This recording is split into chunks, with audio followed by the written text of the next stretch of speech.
Again, you were to go to create, free image plane. I'm going to do another one. You can put multiple in, but I'm not going to. In your attribute editor, click on the folder and navigate to wherever you have that file that you saved. I'm not going to do that. I've already done it. I'm going to go to my outliner and make sure I delete my second image plane because I don't need it.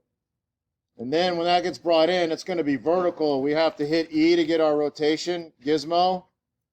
Know where front is. Right now I'm looking at my little axis down here. So towards me, towards down right here is positive Z.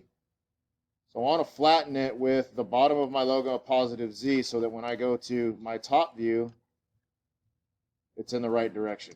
All right, so you may have to rotate it a couple times to get that correct. And then we hit W to get our move or translate gizmo. We want to move it down below our grid. Doesn't matter how far down, because watch, it'll look the same no matter what. Orthographic view.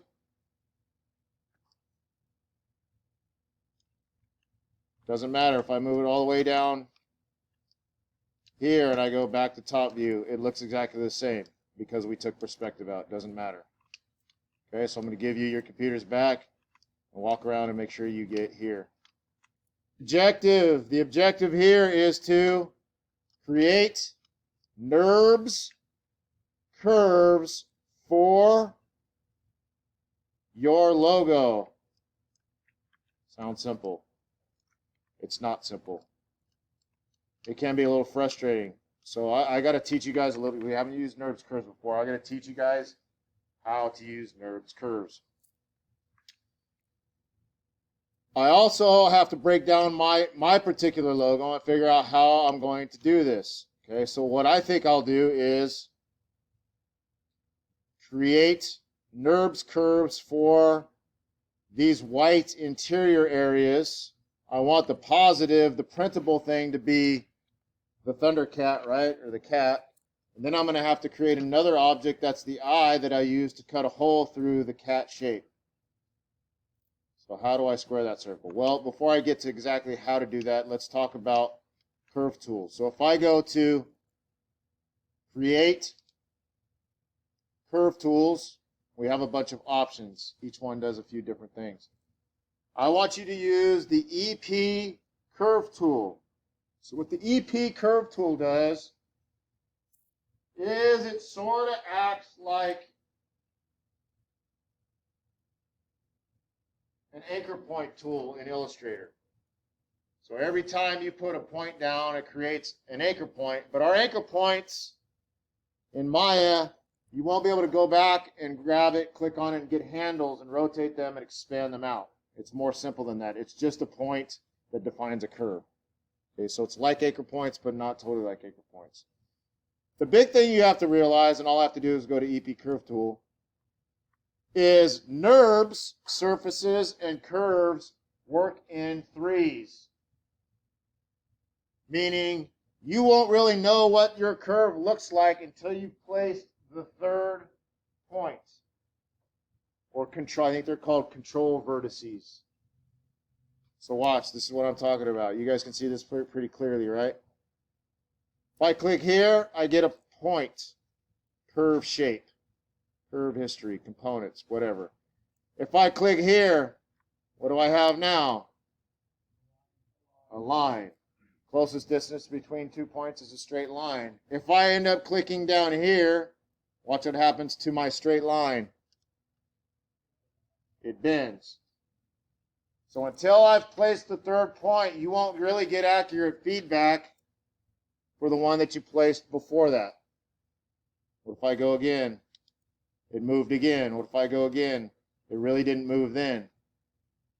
Okay?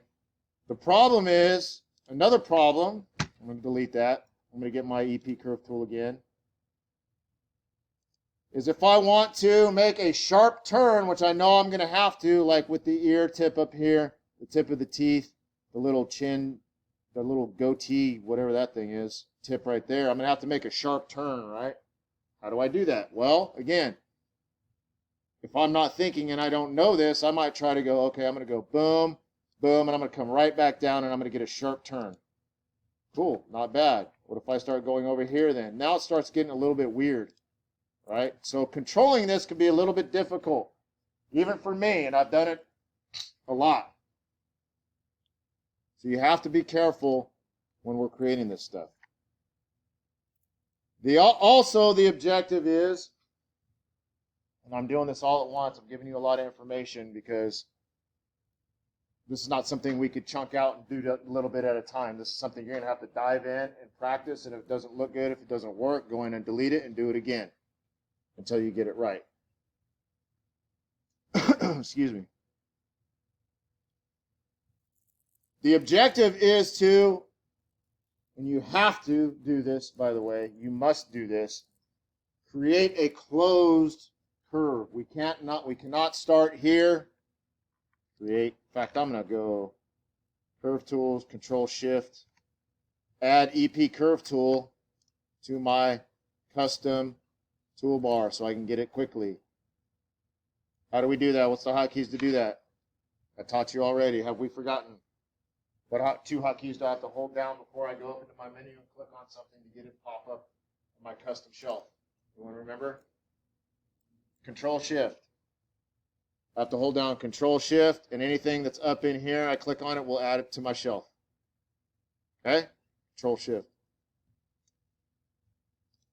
I cannot, if I get my EP Curve tool, I cannot go like this and hit Enter and be ready to go to the next step, which is called Planar, which will fill our curve in with a mesh, with a polygon mesh. I'll show you guys that later. I can't do that right now. It won't work. It'll say you must close the curve first. So we're looking to close our curve. So I'm looking at my logo, going, okay. Again, this whole white negative space around here, I'm going to have to create that curve that goes all the way around up through here, all the way around, and through here, and all the way up. Basically the outline of that whole white area. It's a lot. That's a lot of clicking, a lot of controlling the curve. But the reason why I'm saying this and not showing it to you, I'm going to give you your computers back and see if you guys can figure out what you're going to do with yours, because you don't want to sit here and watch me do all these clicks. I need to get back around to where I started, and then I'll show you guys how to close the curve. You're going to go to Curve, Open, Close, and it'll close the curve. But then we need to get into component mode, so curves have components just like meshes have components. And go back through and move components to line up your curves a little bit better. Okay, so I'm going to do what I just said. I'm going to do this outline, close my curve, and then I'm going to take back over and show you what I'm talking about when I say go back and fix things, because it can get messy. And I'll show you what I mean by messy here in a little bit. So figure out how you're going to go about creating these curves for your particular logo.